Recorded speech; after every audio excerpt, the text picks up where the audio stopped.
Mr. Robert Morgan. All right, Mr. Morgan says that Thursday is a bad time because that's when most MPs have meetings.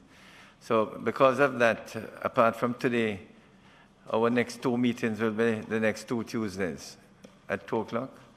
So it will be next week, the 16th, Tuesday the 16th, and the following week, the 25th. Okay, both days Parliament won't be sitting. So we have booked those 2 times, 2 o'clock, 16th and the 25th. 23rd, sorry, the 23rd. 16th and 23rd. No, the 25th, no, not the 25th. Because I think somebody book a meeting. So for the moment, it's going to be the 16th and the 23rd. 16th and the 23rd. I'd just like to thank the members who are here and also to thank Mr. Vernon and his office. I think they will be here with us this evening, and the technical team, to thank all the parties who have participated in the last virtual meetings, either on site at Banquet Hall or by Zoom. We had invited the public at large to make presentations, make contributions. Just want to report that we have got 69 contributions. Now, I had a chance, and I think some were sent to you. Many of the contributions are really comments. And also in the contributions, they may ask some questions. What I'm proposing to do, if time allows, after some of the presentations, like this afternoon, are for significant presentations. So we have asked those persons to be here, or those institutions to be here. I'm also aware that a number of institutions had asked for additional time, and so they are likely to send in their submissions, hopefully by Monday. And so we'll have to set some time for those institutions, if they make substantial contributions or comments, to come in over the next 2 sittings. But a number of the contributions are really questions or comments. And so since we asked members of the public to comment and to make contributions, when time permits during the sittings, with the members' permission, we will probably read some of the comments of the parties. And also the questions they pose, we will try to answer as many of those questions that they pose. But so that all the contributors, we hope to, 1 or 2 of them say that their names should not be published. That's fine. But we might just call the last name and say, small in, send this comment or send this question, as the case may be, okay? But depending on time during our sittings, we will carve out maybe 20 minutes or half an hour to respond to the comments from these contributors. But this evening, we will begin with 4 of the contributors, and that is the Planning Institute of Jamaica, Float Jamaica, Mr. Harris, a member of the public, and Bank of Jamaica. I had a quick look at them, and in short while, I'm going to ask Flo to go first, because Flo has just a few comments. So we'll ask them to go first, and then the PIOJ, okay? So in a short while. The minutes for the last... The minutes for the last meeting, and also for the first 2 virtual meetings, could have been circulated, but we are not going to take the minutes this afternoon, because I understand that they were only sent out yesterday. But maybe at the next sitting, we could try to have a look at the minutes and try and get through at least, do them over the next 2 or so sittings, so that we don't fall behind. And so therefore, the reading and confirmation of the minutes on your agenda, 5, 13, and 14, we will postpone until the next meeting. So no matters arising from the minutes. If It was circulated. You got a copy? It was a short. So I was saying it's a short presentation, so we'll take them first. So if that is agreeable, members, and if there are no comments, or I just ask Flo to make their presentation, and then we could respond. Is Flo here? Could you say just say who you are and who is with you, please? Good afternoon, Mr. Chairman. I am Casey Taylor, Manager of Legal Affairs Caribbean for Cable and Wireless Jamaica. And with me is Sola Hines, Director of Legal Affairs Caribbean for Cable and Wireless Jamaica Limited. So we peruse the proposed NEADS Act. We really are here for clarification on two main issues. So fundamentally for us, we are designated credit information providers, and we also do credit checks at point of sale for our goods and services. So with regards to Clause 6, 1B, the Board of Management, what we really want clarity on is, first of all, Sections 11 and 12. Flow collects the same basic data as set out in NEADS.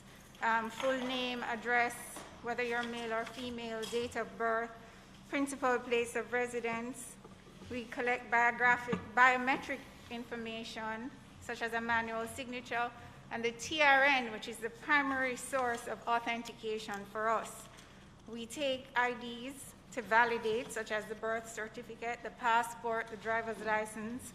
And so what we want to know is, you have set out the board's compliance and the various acts to which they will consider, and we're wondering then if the Credit Reporting Act would form part of the board's compliance, or it would fall under any other law for the protection of identity of information in Clause 6.1b. You want to go to the second one, and then we respond to both. Sure. Yeah. So Clause 25.3 deals with requests for information for authentication and verification services. We would like to know if the Credit Bureau would be considered an accredited third party, and will the NEADS, will the national ID number be required, or will the TRN be replaced with the national identification number? Because we have invested heavily in the Credit Bureau process, and the TRN currently links our customers' billing addresses and other key data characteristics that would not allow us to be in breach of a false credit report. And so these are the kinds of clarification that we're seeking today. Sure. From this. No, I'm going to ask Mr. Vernon, Warren. Mr. Vernon, you see the two issues brought up by Flo. Would you like, you or your team, can you respond? Thank you, Chairman. Ms. Kamika Facey from our team will respond. Thanks.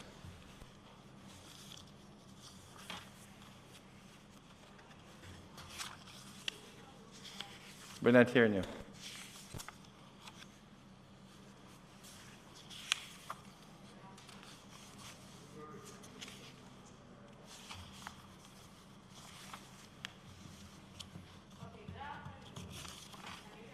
No.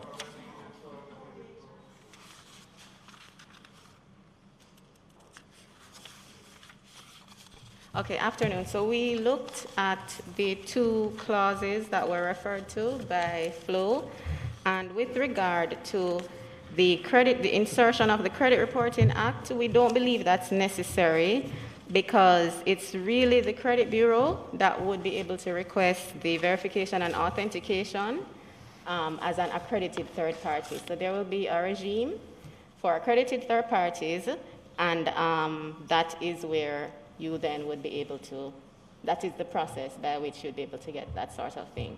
So we don't believe it's appropriate to make the authority subject to the Credit Reporting Act. The second one.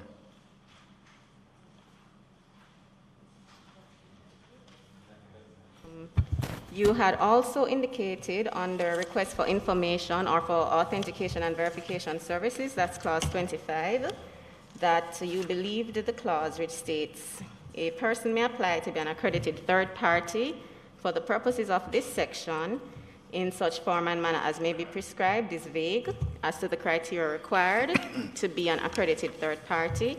And we are, and FLOW engages credit bureau services for authentication of customer identity, and hence a more definitive insertion would be useful.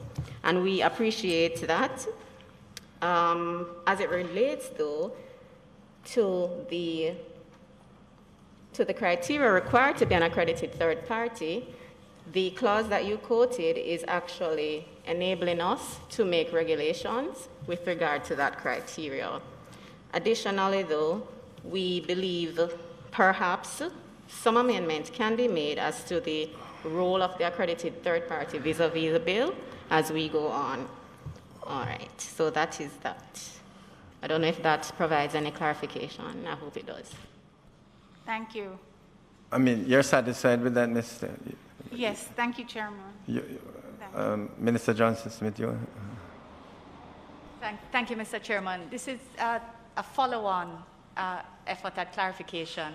I had thought in some of our earlier discussions there had been reference made to private sector entities becoming accredited third parties so that they are in fact able to seek authentication where they do have their own credit reliant processes, so that instead of going to a credit bureau, what they would do, in addition to a credit bureau being able to maintain its own processes, whether a bank or a business like a telecoms company that has its own credit reliant process could also be accredited to request authentication of applicants through the NEADS. I just want to understand whether that my understanding is in fact so. Yes, in fact, my apologies. I perhaps should have given a more fulsome response, which I did actually have. So the credit bureaus, as you know, they are to provide credit information. With regard to what Minister just said, from our understanding and from our intent, FLOW would be able to become an accredited third party, for instance, for precisely what Minister was saying, as well as even when a customer is signing up, you could request to utilize the NIN at that point in time as a part of your business processes for due diligence. So thank you, Minister. Right. You see, Ms. Taylor and Ms. Hines, my understanding in a way is that you won't have access to the data, but you can always send in the information on a customer and ask for authentication, say of the address or the TRN or whatever of the person. And not only FLOW, but any private business could get authentication or validation of information. Is that satisfactory? That's actually very helpful and is likely to increase our efficiencies, in our retail stores and as we move towards e-commerce. So I hope from your reading of the bill, you think it would be useful. I do, and I want to thank Minister Johnson-Smith for raising that. Right, thanks. Okay, thanks. Okay. Okay, thank you very much then. So if there are any other comments that you have later on, you can always let us know. So thanks for your participation. Dr. Henry, it's your turn. So good afternoon, Chairman and members and colleagues here. And so I'm joined from the PIOJ by Mr. Easton Williams, Senior Director, Social Policy, Planning and Research Division. Ms. Deidre Coy is our Director of Human and Community Development in Social Policy, Planning and Research. Mrs. Stacey Clark-Callum is our Program Manager in the Civil Registration and Migration Policy Project Unit at the PIOJ. And Mrs. Rochelle White is a Senior Technical Advisor to the Director General. And I'm Wayne Henry, Director General, PIOJ. And so the PIOJ is pleased to be actively involved in the discourse pertaining to the National Identification and Registration Act of 2020 NEADS, as we believe that this important legislation has the potential to directly contribute to Jamaica's development agenda. and transform doing business in Jamaica. This legislation is rudimentary not only to the establishment and safeguarding of civil identities, but also to the continuous improvement of services offered by the government, private sector, and other interest groups. The NEADS 2020 bill seeks to establish a National Identification and Registration Authority, the NIRA, and a National Identification Card, number, and database, and has at its core the fundamentals that will aid in the transformative process that we are all a part of to propel Jamaica to achieve first world status of being the place of choice to live, work, raise families, and do business. The PIOJ submitted written comments to the Joint Select Committee on January 25th, 2021. And so my presentation today will outline the comments submitted, starting first with general comments, followed by specific recommendations. And I'll end with a few questions on areas for which we seek clarity. And there's a PowerPoint accompanying. The PIOJ has reviewed the NEADS bill and is of the view that the development and implementation of a system of national identification with all the possible linkages to existing data systems is a solid step in the direction of interoperability and interconnectedness in the provision and management of government services and services in general. From a broader development perspective, it affords greater potential for realizing the goals and objectives of Vision 2030 Jamaica, Agenda 2030, the SDGs, and other related imperatives for sustainable development. The probability for solving crime, reducing the potential for identity theft, as well as ensuring greater efficiency in the delivery of services and benefits is underscored. In particular, for the social services, the NEADS will also pave the way for further advancements in social security, with the subsequent development of appropriate social registries of potential beneficiary populations. It must be noted, however, that a NEADS that is based on voluntary registration may pose constraints for efficiency and effectiveness in both design and implementation. This is so as some segments of the population may opt against enrollment, thereby creating credibility concerns. To address this issue, it is imperative that a strong moral suasion approach, coupled with targeted social marketing, be implemented to create a greater comfort level, particularly as the NEADS gains traction through efficient and secure implementation. Furthermore, deliberations may have to take place to broaden the definitions associated with civil registration to ensure that the benefits of NEADS help to advance our development agenda. In Part 1 of the bill, Section 2, additional considerations and amendments may need to be made to some definitions, such as civil registration, to ensure alignment with universal definitions such as found in the UN manual, as well as principles and recommendations for vital statistics systems, thereby ensuring that the registration side picks up all 10 civil events as depicted in this graph here for the vital statistics system. Therefore, as we have interoperability among other government entities and the NIRA, it will be critical for successful and sustained implementation. The bill should place increased emphasis on the registration processes pertaining to civil events to ensure that the country's civil registration system, which complements identification, is agile to meet planning needs. The use of data from an efficient and robust civil registry and identification system can greatly enhance the country's ability to meet its local and international obligations as part of a strengthened national statistics system. I'll now turn to recommendations and specific comments. One, from page 8 of the bill regarding the Board of Management. In respect of the composition of the NIRA's Board of Management, consideration could be given to whether this board is best suited as a management or advisory board. We recommend the inclusion of A, the 2 premier data and planning and research entities that coordinate national policy, planning and research activities.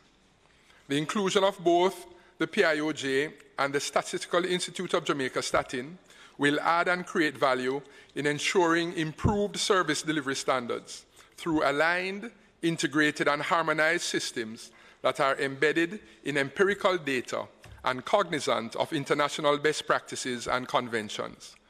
The introduction of a national identification system will undoubtedly bolster and facilitate transformational social and economic development, and will potentially allow for improved access and participation in development activities by Jamaicans here at home, as well as those in the diaspora.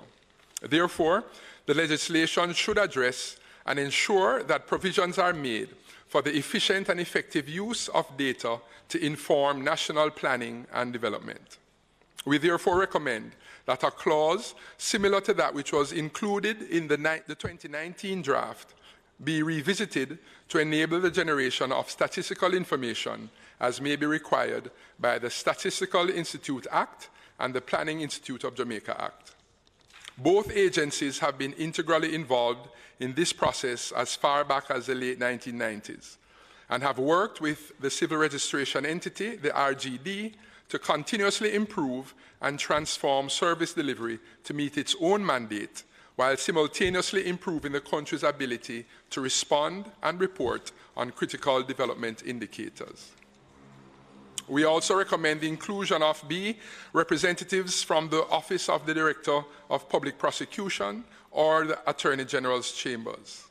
The value that presiding and past members of the judiciary can contribute during the implementation of this bill is tremendous, and as such, the PIOJ agrees that such a representative would be critical to serve on the NIRA's board.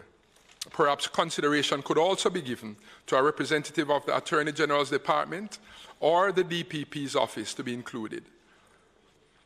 2, period of validity of the National Identification Card as per page 24 of the bill.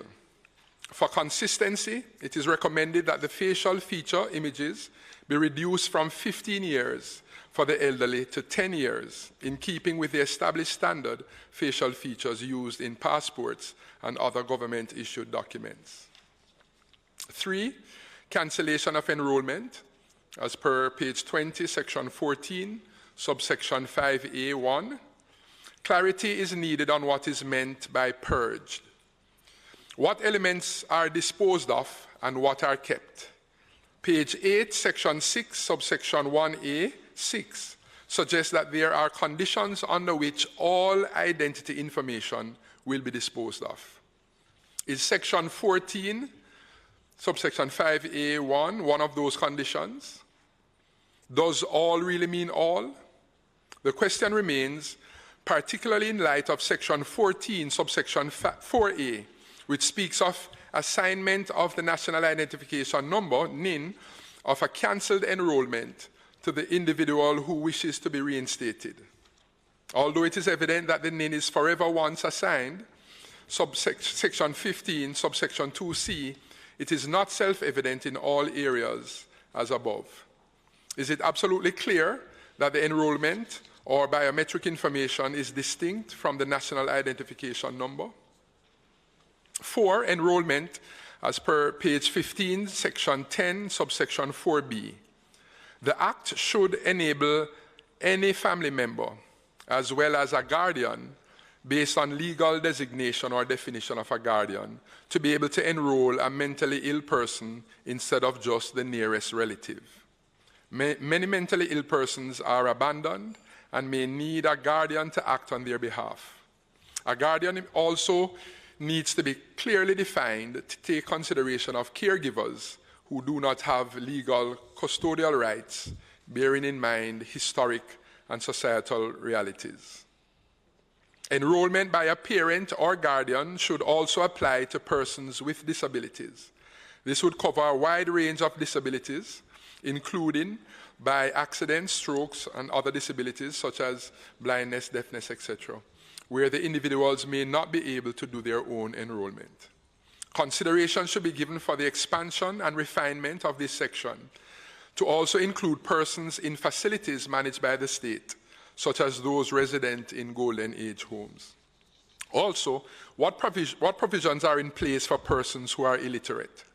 Persons classified as illiterate may require support to enroll.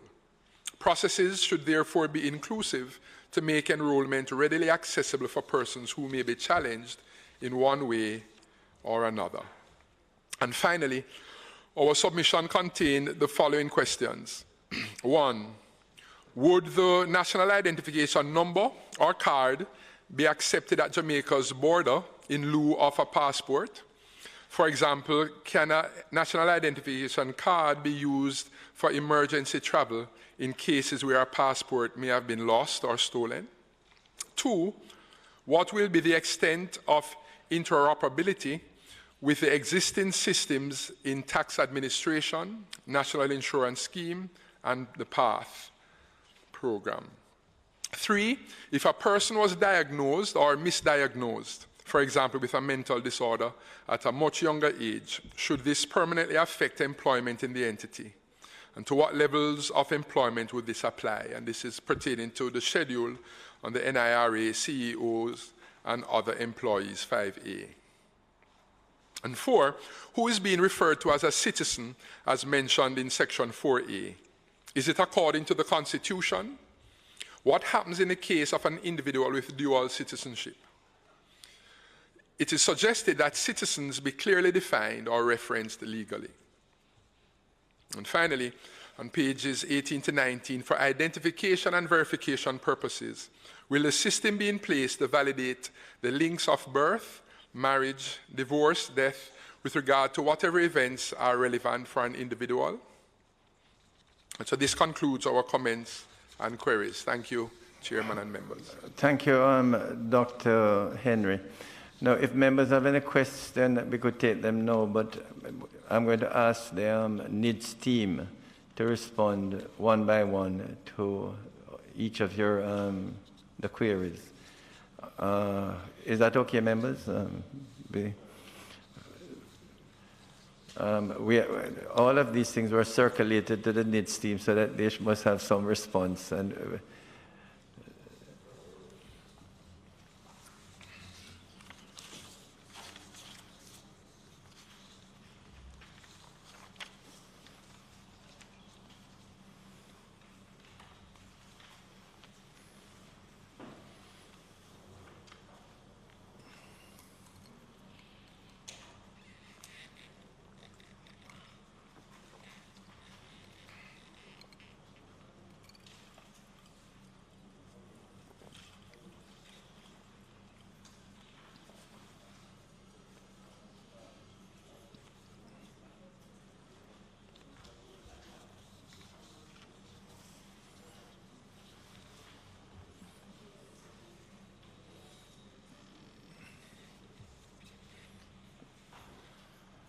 All right, thank you, Chairman. We're just trying to make sure we coordinate our efforts. no problem.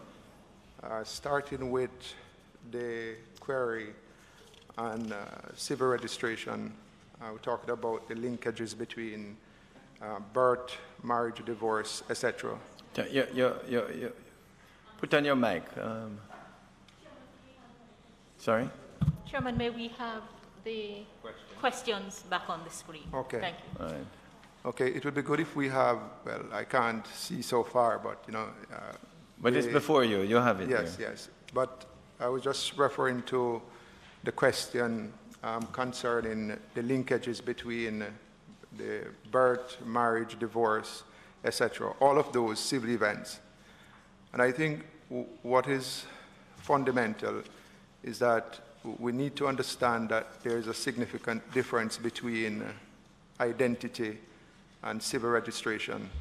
And that is why in this bill there are provisions for civil registration databases, which would naturally be the databases for birth, marriage, divorce, and the deed poll, and all of those. And there are also databases for national identification. This is where we would keep biographic information, we'll also keep your fingerprints and facial image, etc.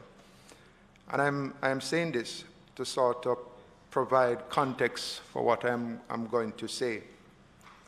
Is that the registration of birth and death really is under different legislation. And it is my understanding that the only part of that law that we are touching is really the governance structure, and to really merge them with the National Identification and Registration Authority. So all of the functions that are currently being carried out by the RGD, those functions will naturally have to continue. In fact, the registration of birth and death and all of those are really mandatory. Correct me, Nadine, if I'm, yes. While national ID is really a voluntary program. So there's a lot of work that we're doing in the background to facilitate the linkages. And in short, the third parties or the private and public sector will be able to verify a marriage certificate, verify a death certificate, will be able to verify a birth certificate. In fact, phase one of the project focusing on the provision in what we call digital birth certificates. And what that really is linking the public-private key infrastructure, where you can go online and you can apply for a copy of your birth certificate, print it right away, take it anywhere in the world, and they will be able to verify it. So, national identification system, the birth record is a key requirement for Jamaicans. We can't register anyone in the national identification system if there is no birth record. In fact, the people on the national identification side, they won't be entering your birth information. At your consent, when you come forward to register, they will use that information because you're authorizing the authority for the civil register to disclose your birth record information. And then we'll facilitate the registration. Once all of this is done and you're properly vetted, the next step is that the tool that you will receive, this card, you can take it to any private sector entity, any government entity, and at your consent, they will be able to request the verification of that document.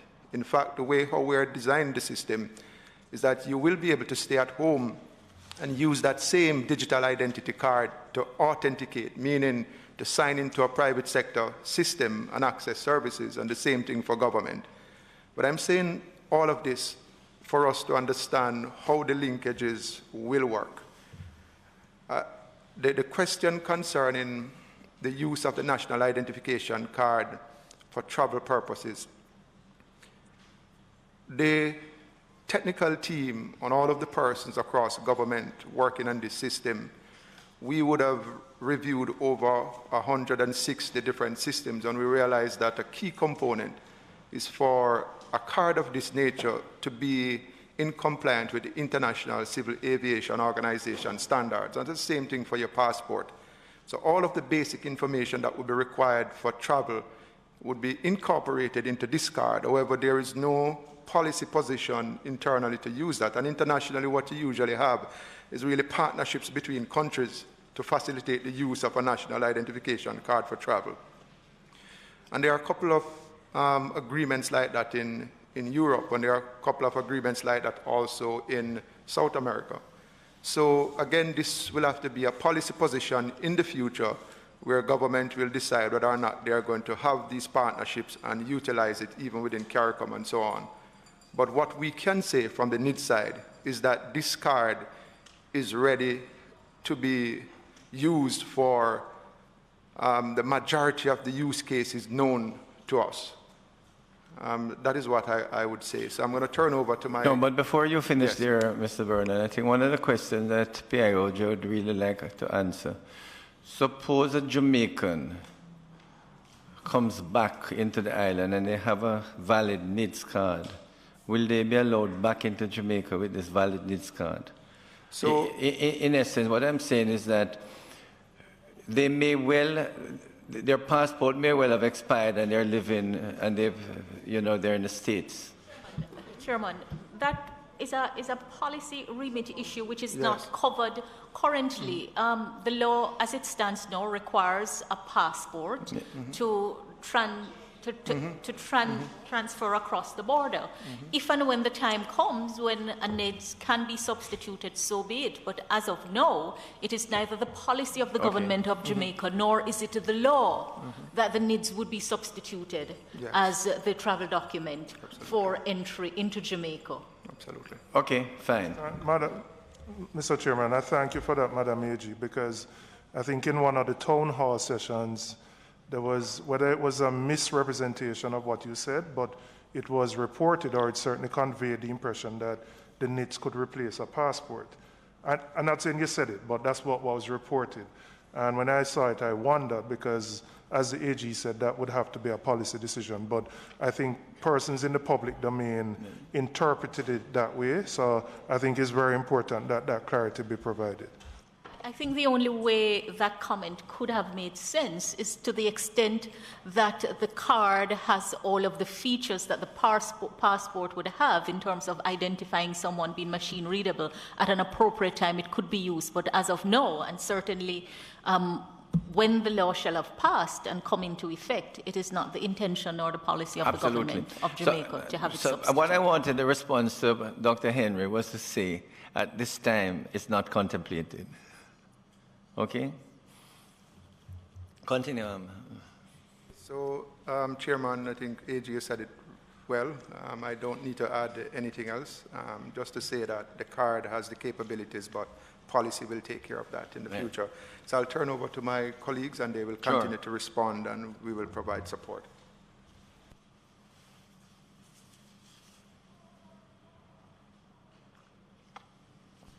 Okay, good afternoon again. Okay, as it relates to the question as to who is a citizen, if it's in accordance with the Constitution, yes, it would be, and what happens in the case of an individual with a dual citizenship, they would still be able to obtain and become a part of the NEADS because they're still a Jamaican citizen. The definition of citizen will be in line with our current legislation. As it relates to the act enabling a family member as well as a guardian, it's agreed that perhaps... Could you also add, though, that in the NEADS bill, it's not only citizens, but residents who are here for over 6 months?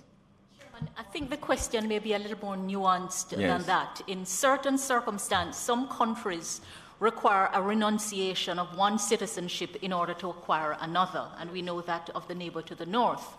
Chapter 2 of the Constitution sets out the different ways in which someone may acquire citizenship of Jamaica, and it also states that if it is acquired by one of, depending on how it is acquired, you can't lose it. So if someone is naturalized, you can lose the citizenship by revoking it and giving it up. But if you've acquired it by birth or descent, you don't lose it. And the clause does specify citizens of Jamaica. Good.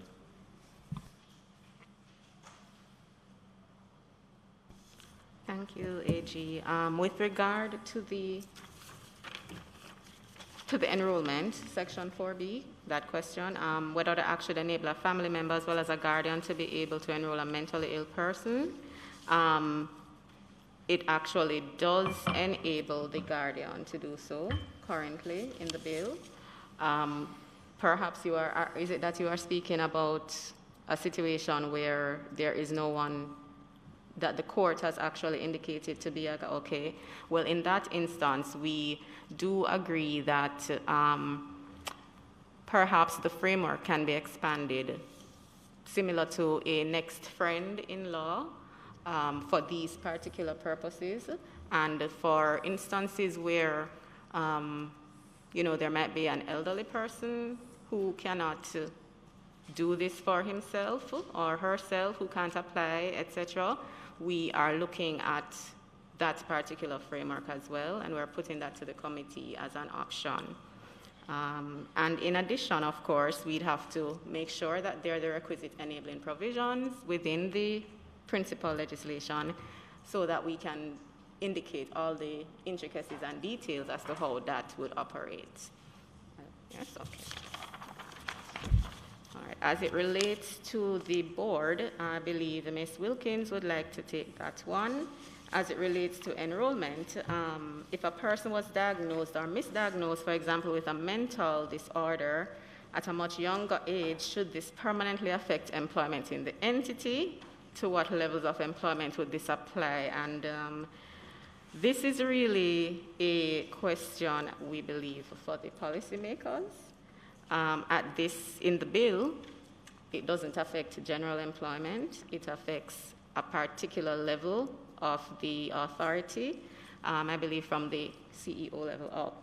And there would, of course, be a reason for that, given the definition of mental disorder, because it goes into, some lessening of thought process, etc., and that is why that is necessary. But we can't really speak to, that issue of permanently affecting employment. Okay, and Mr. Warren had already spoken to the verification, the linkage between the civil registration. As it relates to purging, now you had in the ask, the bill should state clearly what is meant by purged, what elements are disposed of and what are kept. Are there conditions under which all identity information will be disposed of? Is section 14.5A1 one of those? Does all really mean all? The assignment of the name of a cancelled enrollment to the individual who wishes to be reinstated. So these are operational questions for the most part. What we can say is that under the current bill that is before the Parliament, the identity information collected will be treated in accordance with the provisions of the Data Protection Act, and that act has a specific framework as it relates to data that is purged or removed from a system, what can or cannot be kept, etc. And so what can and cannot be retained, including any applicable retention schedule that is there for specific types of data and specific circumstances.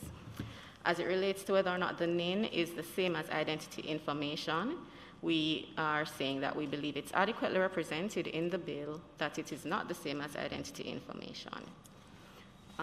We had spoken as well, or rather, Mr. Vernon spoke as well to the borders, and the period of validity that you were recommended that the facial feature images be reduced from 15 years for the elderly to 10 years in keeping with the established standard facial features.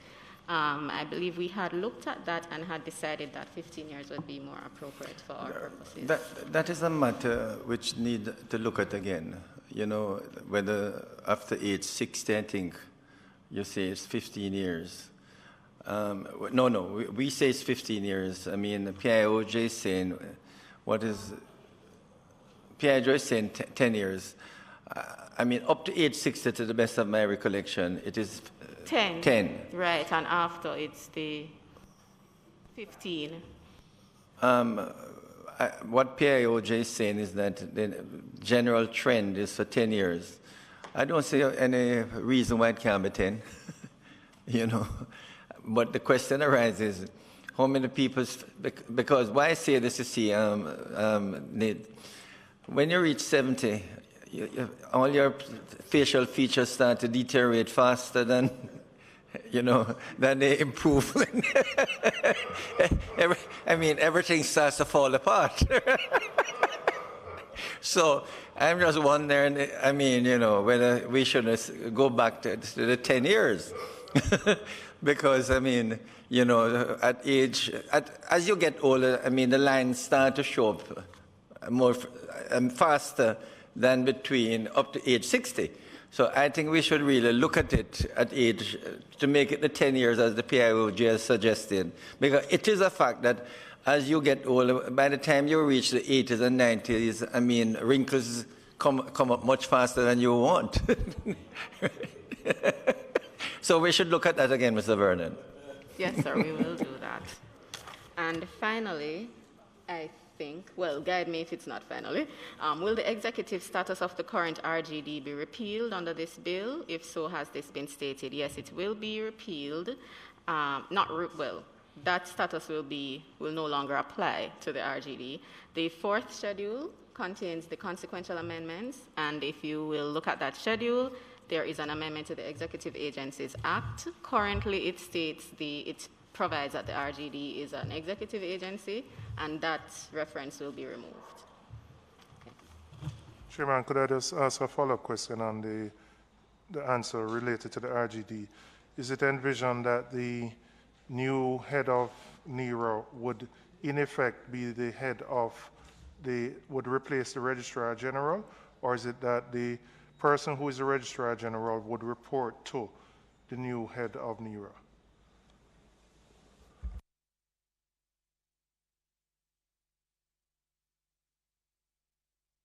Go ahead, Mr. Vernon, if you. Okay, I will take that one based on the policy discussions and the way how the bill is structured now. So firstly, it is important to note that the proposed head of NERA would have significantly more responsibilities than what is assigned to the Registrar General now. And there are a number of other matters to take into consideration based on the approved post at the Ministry of Finance, because there is also the Island Records Act, which focus really on that is really a part or intertwined with the RGD in terms of the deputy keepers of the records. That is an appointment, administrative appointment by the GG. So in addition to that, there's also the civil registry functions and the proposed national identification functions. And based on what is in the bill now, the Board of Management, the functions of the RGD would be incorporated in the National Identification and Registration Authority for Civil Registration.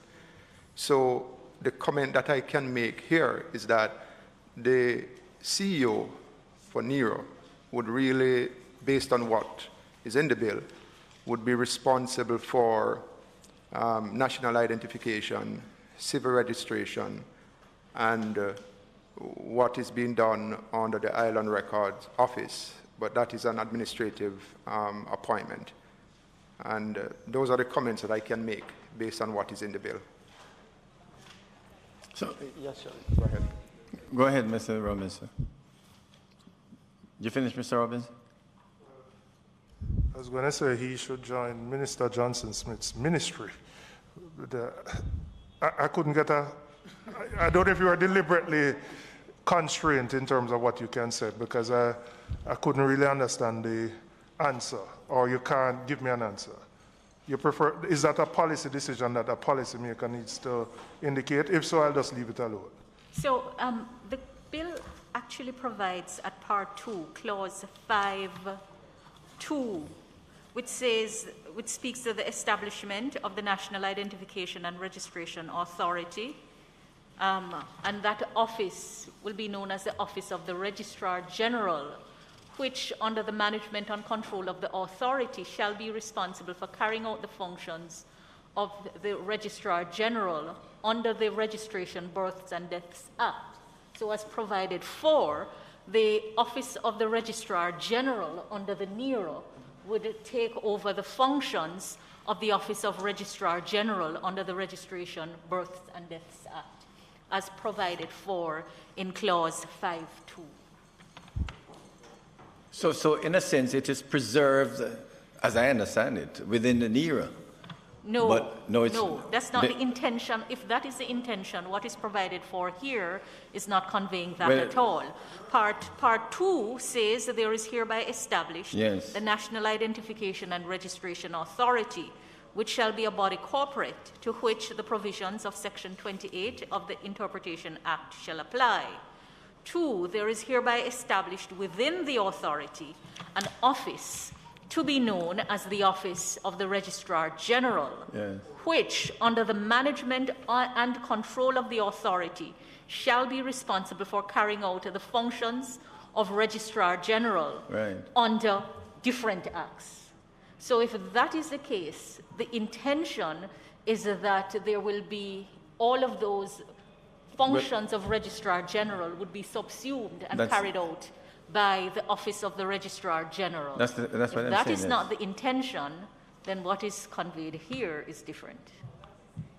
Right. So the answer to Member Robinson's question is that the Registrar General births and deaths would fall away and those functions would be carried off. Whatever the transitional arrangements, those are another matter, but ultimately. Quite. All right. You finished, Kamika? There were some other points to... Question concerning the composition of the Board of Management and proposing that the Statin and PIOJ be represented.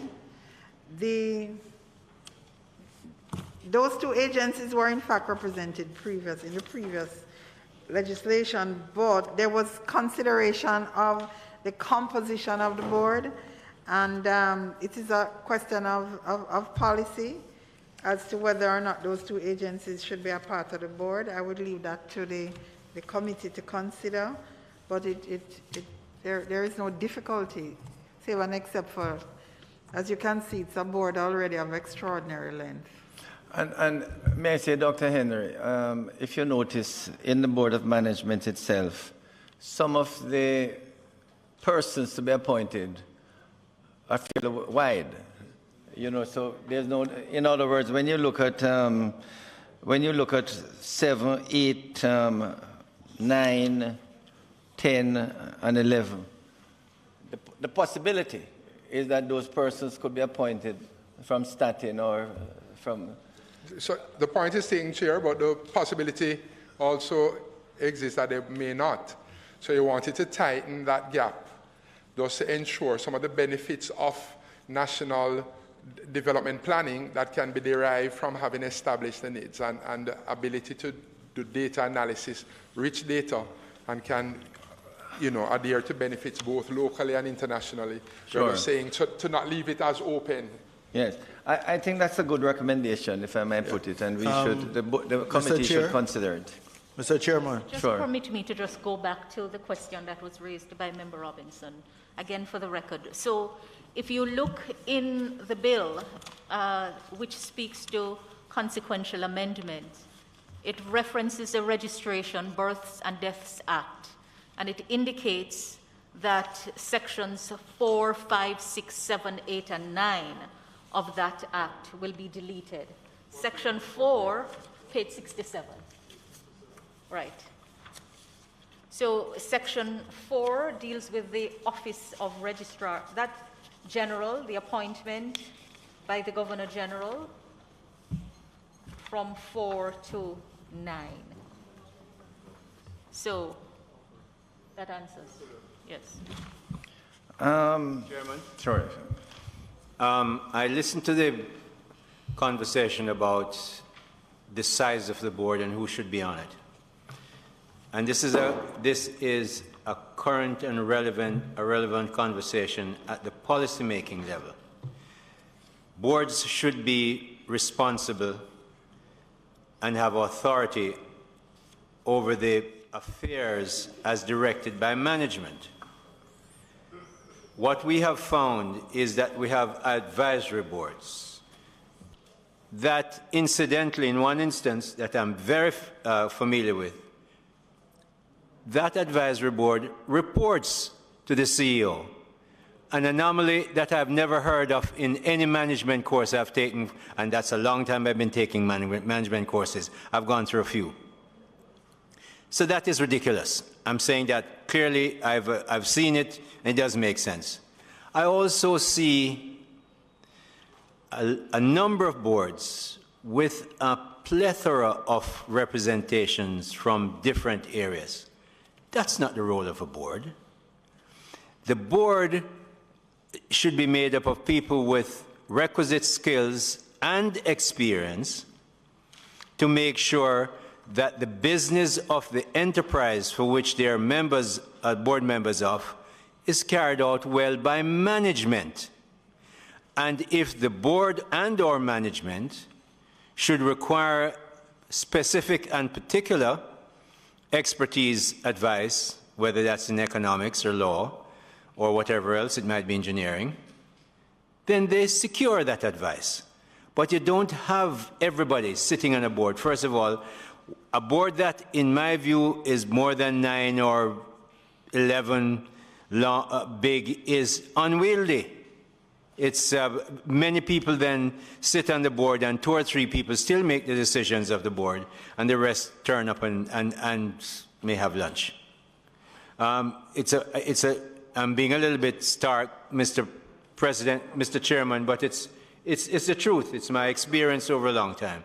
So we have to be careful that as we set a board in this new dispensation, when we're looking at governance and not so much political or social representation, but good governance structure, that we set boards of the right size, and when they need particular expertise, they invite them in for that. So I'm very wary of these big boards, and I've seen enough of them.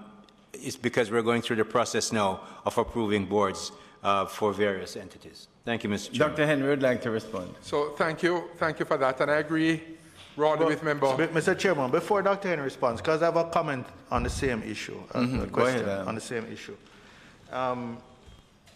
Dr. Henry, if the concern you have, which is legitimate, but isn't it covered in Clause 8, which speaks to cooperation between the authority and public bodies? And it's in particular Clause 8.2, which says each public body shall give to the authority such assistance as may be necessary for the proper discharge of the functions of the authority. And 8.1, which said the authority shall, in the exercise of its functions, cooperate with other public bodies. So it would seem to me that that is adequately provided for. And I don't think the board, this is more an operational cooperation, I think, rather than a policy one. And I, Mr. Chairman, I'll go further and say I find myself in an unusual position of agreeing with with Albin. And if it happens too often, I'll have to start questioning myself. But the board of management, I think, is, very unwieldy and unnecessary. I mean, for the chief education officer, the chief medical officer, the CEO of PICA, and another 12 persons, I mean, it really doesn't seem to make sense. This just provides for a very unwieldy sort of situation. And you have these boards with 15 people and you struggle to get 5 attending the meetings. Yeah. So I think as we go along in our review, I think one of the suggestions coming out of this should be to shrink the size of this board, probably cut it in half. I don't think it's necessary to be this size. Okay, good point. We'll make it, Dr. Henry. Yeah. So thank you very much, and we're glad we can facilitate agreement. But if I can, through the chair, I agree with both points raised, that are concerned with the size of boards, and the issue of advisory board versus management or executive is something we raised also for consideration as what would be the most appropriate or the more appropriate. But we were, and to Member Bunting's point, we were suggesting that through the provision of, as you mentioned, Chair, one of those positions that already speak to, but instead of it being possibly just anyone, that it be specific to around the data and statistics personnel, in terms of which we would suggest would require a little more than, in the spirit of cooperation, you would have access to ongoing support from public bodies as is relevant, but we are thinking in a more permanent sense that from a strategic standpoint, everything that comes through the operational aspects before a board, that someone will be there with the requisite experience and line of sight that could say, this is an international obligation under sustainable development, that these material or the latest trend, without an ongoing, to sustain that ongoing line of sight, I would say, that lens, which we think is very important, and to help to realize some of the benefits of the data that we are now coalescing. That's a suggestion there. No, but Dr. Henry, that may be so in relation to statin and maybe PIOJ, but certainly not the AG or the DPP, as you Oh, that was a separate point. That was a separate point. Yes, that was a separate point. But I was speaking now to the data point. And then just again, just so we could end on our side for clarity, the matter of linkage with the civil registration, and we appreciate the response from Mr. Vernon that there are separate issues, but we think because of the challenge of identity theft, because of the challenges that you could strengthen the system, make it more robust by enabling that linkage. And that's what we were saying, that you could help to minimize the possibility of that theft and make a more robust system by facilitating a stronger linkage. And so that's what that's where we were going with that recommendation. All right. Yes, Mr. Vernon, yes. Okay, thank you, Chairman. And just to comment on that, further clarity, there will be linkages between civil registration and identification.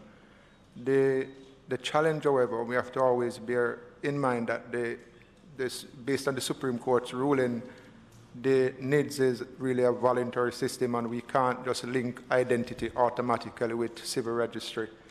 But once you come forward to register, then we will certainly establish the linkages. Okay, thanks. Yes, Ms. Wilkins. I just wanted, in regard to the discussion about the board, that this is not a board that is simply going to examine what it is the CEO is doing.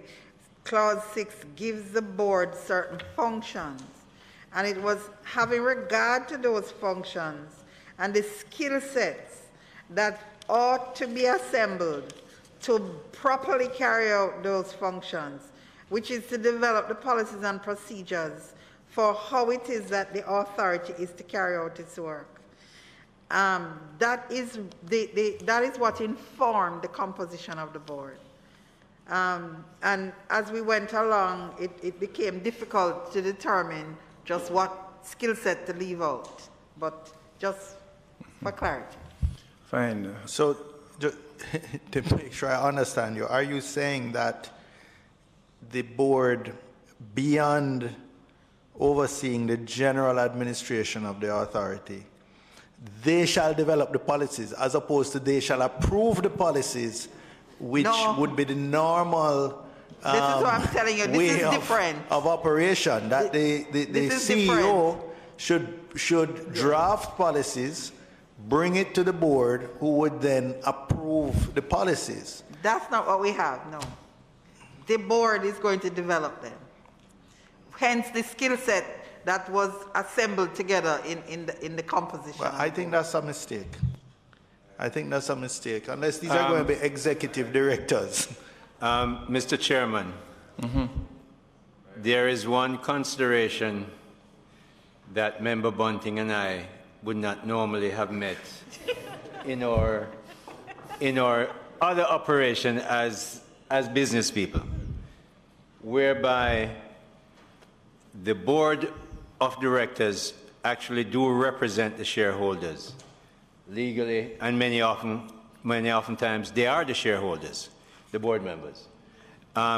In the case where you have a situation like this that represents essentially the shareholders of Jamaica, who really are the voters, the board, while the board of an entity appointed by the government might very well be very independent, there are times when policy directions may have to get to that board, and the board then would not be, board generally 98% of the time would be totally independent.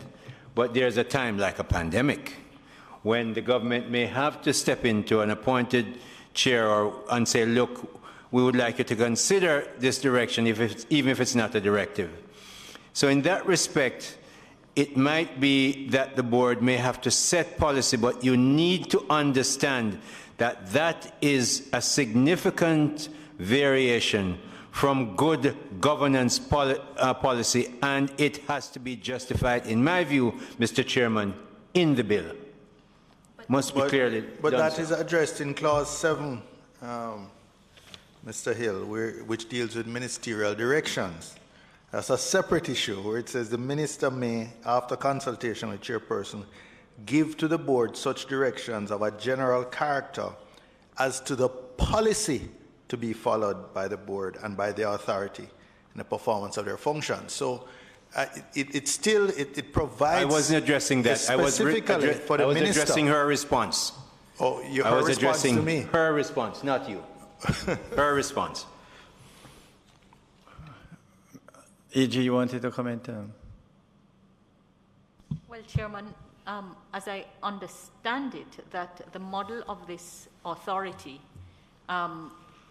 which has the board with responsibility for overseeing the general administration, is a little different from the other kind of bodies where you have the designation of the board and the CEOs. This board, from my understanding of the policy, is meant to be an operational body doing the actual work of the authority. That's right. That is the model I understand from the policy which has been approved, which is now set out in the bill. Right, so it is true that in another dispensation, you have a model where you have a board of governors and you have the operational level below, which does a certain kind of work, but this is specifically a board of management. Yes, MP Civils. Yes. Chairman, One second. I mean that the question is not a valid question as to whether this model is the one that is most appropriate given experience from other places, but the clause, as far as I'm aware, captures the policy intent in respect of the institution being created. Go ahead, 1 second. Yes, Minister. Thank you, Chair. I, too, having somewhat a difficulty with this Board of Management, in that how frequently will this board meet? This Board of Management meet it, if it's going to be doing all of this, it's almost like they're going to spend every day just doing these stuff. To management, maintenance, and operation of the NIS, those things I imagine look is not a one-off. Look at page 50, clause 7 of the first schedule, because it says the board shall determine the frequency, time, and place of its functions, but shall meet as often as necessary to carry out its functions. Yes, I realize that, but is this a voluntary board, so to speak, as how I know I rather boards? know that. And if it is a board that is going to be paid, is it the executive board that members of the board are going to be paid? Because these are work for managers who would sit down full-time work. So I am thinking that we need to really look at it. How do you anticipate this Board of Management? Is it going to be an executive Board of Management? That was the question. Yes. Do you anticipate that? Chairman, it's develop the policies and procedures. To manage? Not micromanage how the authority is run. It's making sure that all the appropriate policies and procedures, that once it makes it, it's a question of oversight after that. Yeah, but to develop these policies and procedures is an enormous amount of work, especially for a startup entity. This would require, full-time people. And as I said, the composition of the chief executive, the chief medical officer, these people have anything to do now. I mean, they're full-time, they're probably more than full-time trying to deal with everything else that they have on their plate. Chairman, I think the discussion is an appropriate one, although the model reflects the policy. The wider question being considered is whether this is the model that will be optimal for carrying out the onerous functions that are required. Ms. Williams, Sherika, you wanted to say? I wanted to add something before the last three comments were raised, and I mean to So the bill, the way how it is drafted, it really reflects our policy position, which is that you want a board to be involved operationally. So it's not just to give directions, but to if you look, for example, at clause 6(1)(c), the board will review, evaluate, approve, and monitor the implementation. So I just wanted to add that it's not just developing policies and procedures. It will have the opportunity to review, evaluate, and approve things relating to the operations of NERA. Yeah, go ahead, Mr. But you can't develop and review yourself. That fundamentally there is something wrong with that. You can't check it's almost like you're checking your own work.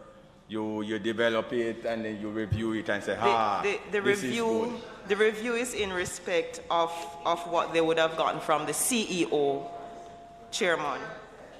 Okay. So it's what they would review the thing that they would have gotten from the CEO of the authority. The way it is framed doesn't give that impression, you see.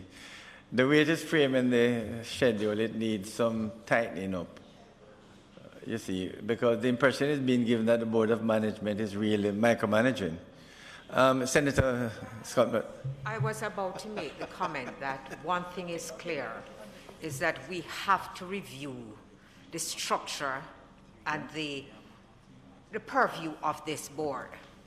I think that I understand the policy direction, but I think that it is faulty, and I would say that this is one of the things that the committee must take a very close look at. This is one of the things that we'll have to deliberate on when we are coming to make our own recommendations, because it's clearly unwieldy, and the functions are, in my view, onerous and far too detailed for the functionality of a board such as this. Those were the comments I wanted to make. And let me just say, Chairman, I think, given my experience in both public and private sectors, I think what you're going to find here is that you're basically giving permission to board members to interfere in the operations and undermine the CEO.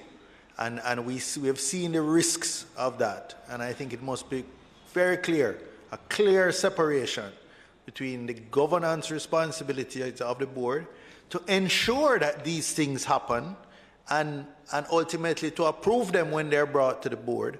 But I think the idea of an operational type board, is certainly I wouldn't advise it, and I would ask the policymakers to go back and re-look at this.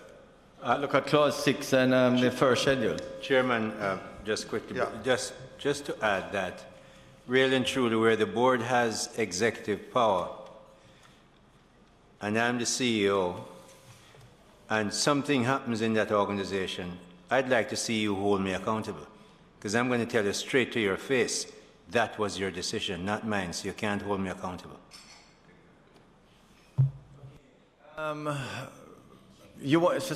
Somebody want to make a point down there, Dr. Henry, the mic is on. Is your mic, or?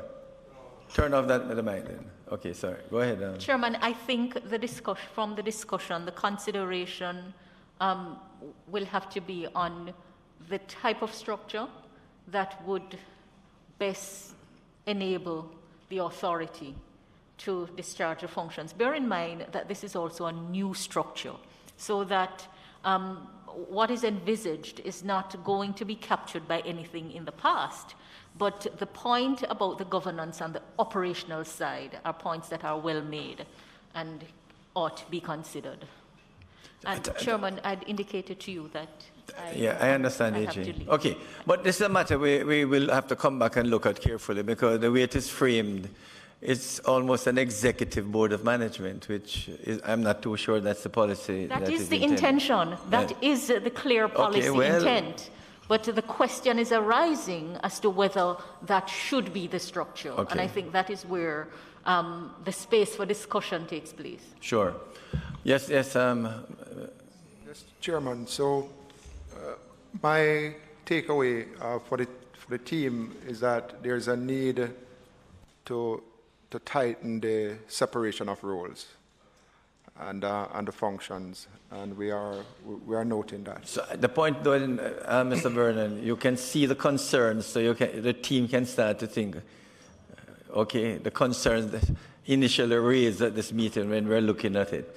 So, Dr. Henry, I'm glad you raised the point. So at least we have had that discussion, so we will have to look again at the functionality of the Board of Management. Are there any other concerns, Dr. Henry, you have that you want to raise? Sure, go ahead.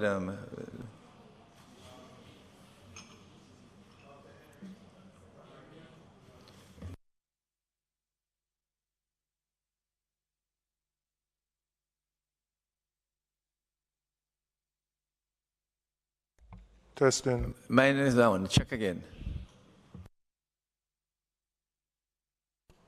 Testing, yeah.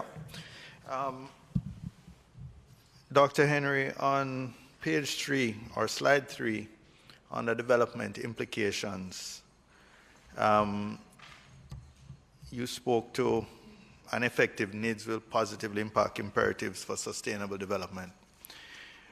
Given the resource constraints that we have, in the same way that we're incorporating the civil, the Registrar General in a civil registry division, so to speak, of the authority,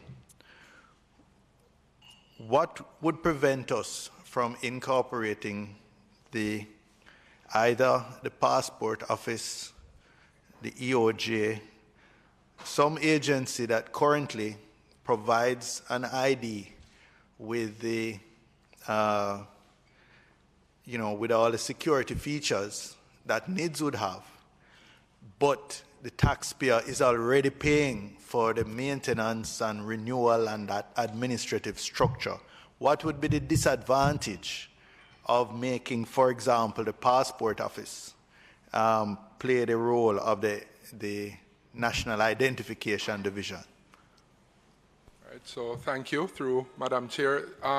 So that's a good question. I think the team would, right? But from my standpoint, I think part of where we were going was just that you would see efficiency gains in establishing a robust, right, system that promises to reduce, the incidents of identity theft, etc., with the security features, with the understanding that with strong linkages, you could then begin to phase out, right? That you wouldn't be paying for two. You're minimizing duplication and overlap, but you have a now more robust, unique system that would capture all the other features, not all, but as relevant in light of what you're saying, moving in that direction. So as you think of imperatives of sustainable development, as we have data on our population, so part of the ability to plan, even in light of the current COVID pandemic, to plan a response to mitigate the impact, you needed to know who was there. And as you know, in Jamaica, part of the challenge is informality, where a number of persons are doing, legitimate business, but they are I below. understand that. I understand it. What I'm asking you, is there anything in terms of achieving these positives for developmental purposes, yes, that would prevent us using, instead of setting up a new administrative structure, a new division, so to speak, in the same way, rather than duplicating the Registrar General, we essentially just bring the Registrar General's functions into a division of NERA, or whatever the authority is called. We bring it in as a division, and similarly, we could bring in an existing, already funded body that has, whether through cross-matching of fingerprints or software that does facial recognition. We already have databases, yes, with security features that prevent duplication of the identities. Wouldn't it be? Is there anything that would prevent any of these benefits that you foresee by incorporating one of those bodies as the identification division of the authority? So thank you for the question. It's a good question. I don't know. I think that's in the realm one of the one at the policy level for a policy decision to do that, but then operationally from the legal standpoint in terms of jurisdiction. No, I'm just asking you from the developmental implications. So that's what I was answering initially, so I thought you were stopping me from that when I was saying because of the development imperative of population. I really just want a yes or no. Is there anything that by doing that, by incorporating an existing entity that already has the facilities, the database, the administrative capacity to prevent duplication of identities into NEADS, into the authority that as the identification division, that would prevent us benefiting from any of these developmental implications that you highlight here? I'll have to look at that some more.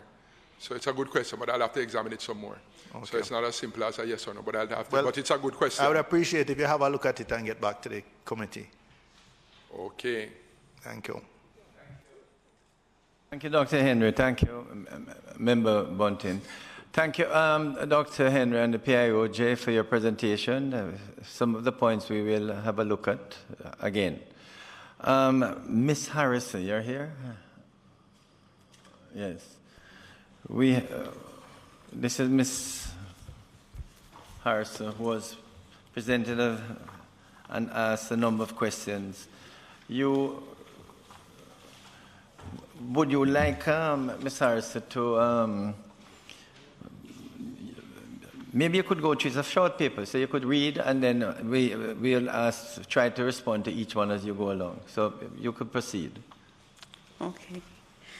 Good afternoon, Mr. Chairman, members of the Joint Select Committee, members of the Steering Committee for the National Identification System, other participants. Good afternoon.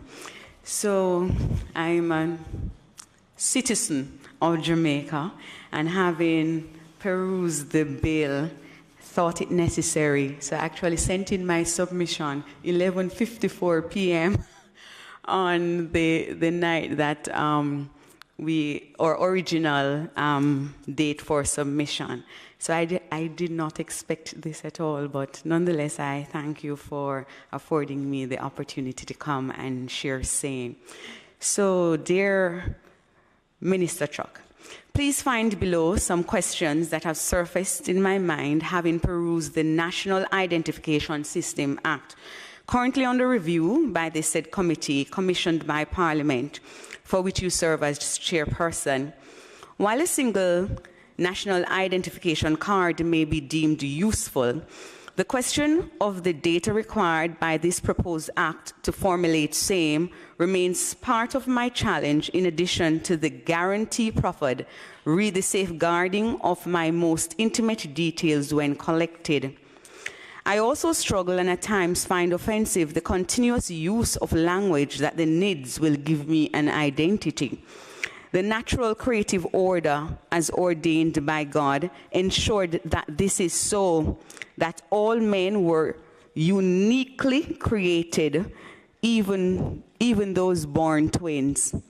Why the need for the government of Jamaica to capture same and hold in a database?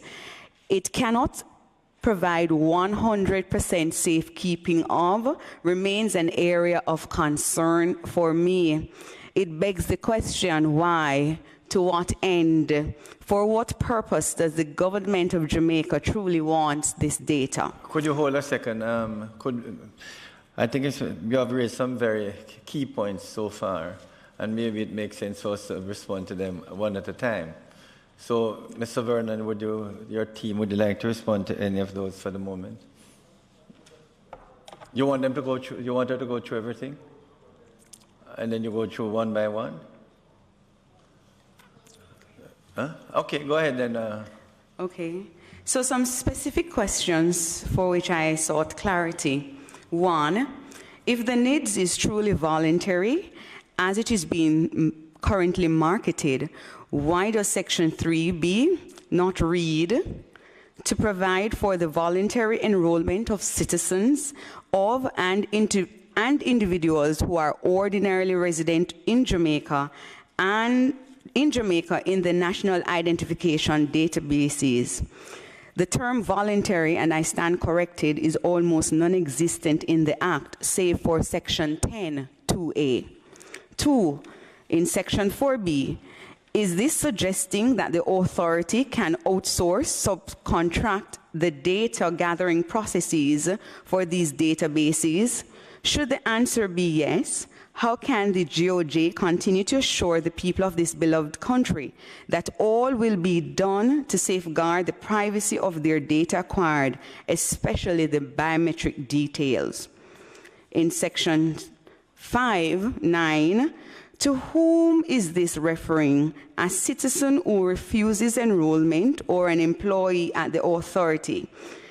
In light of my seeking clarity along these lines, please explain Section 31(2), which reads, no suit or other proceedings may be brought or instituted personally against any officer of the authority in respect of any lawful act done or omission made in good faith in the course of administering this act.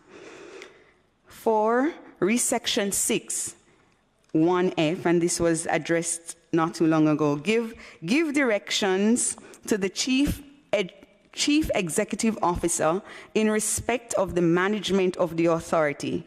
Is this the role of boards in principle? Do boards micromanage the entities which they have oversight responsibilities?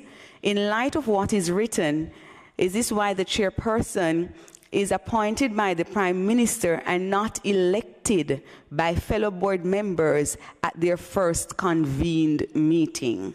Continuing on the matter of the Board of Management, as I reviewed Schedule Part 2, I ask why not increase its composition to 16, including the chairperson, so he or she never acts as tiebreaker, as 15 will remain for all matters of voting.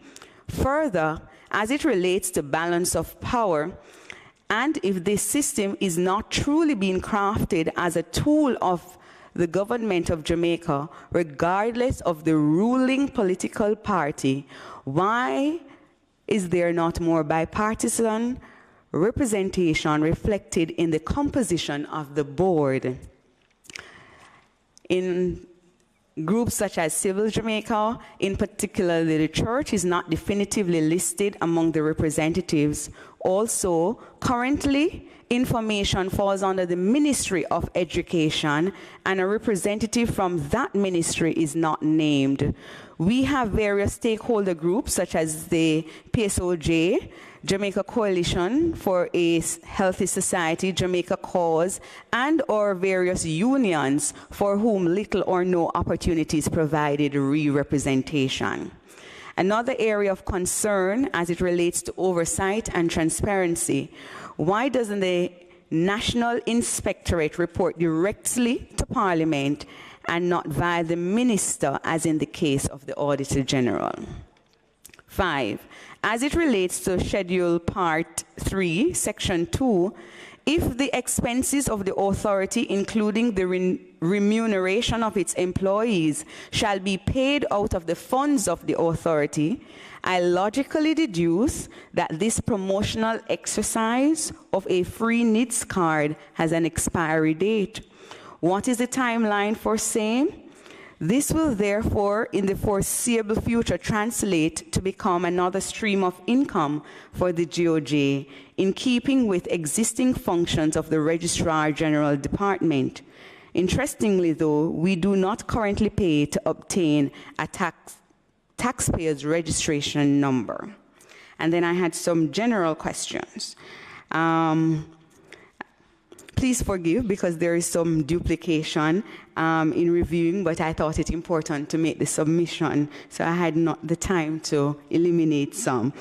So question 1, what is the planned timeline for phasing out the current forms of ID, i.e. passport, voter's ID, driver's license, given the NEADS will be in circulation, though not mandatory, but will be encouraged by essential service providers to be the ID of choice to facilitate transactions? 2, where will these varying databases be stored in the virtual space? 3, who are the international partners with whom the government of Jamaica is legally allowed to share data from the NEADS without the individual citizen's permission based on international treaties signed? 4, from which international partner / lending agency has the GOJ source funding to implement the NEADS? 5, if the IMF has repeatedly over the years expressed that our public service wage bill is too high and the number of public sector workers needs reducing, where will the GOJ source the human resource needed to? 1, to A, input sensitive data in the various databases to be established. What level of training will these individuals be exposed to? Ethics, confidentiality issues. Will these be hope workers? 2, who will supervise the established databases to ensure privacy of information shared is retained or safeguarded?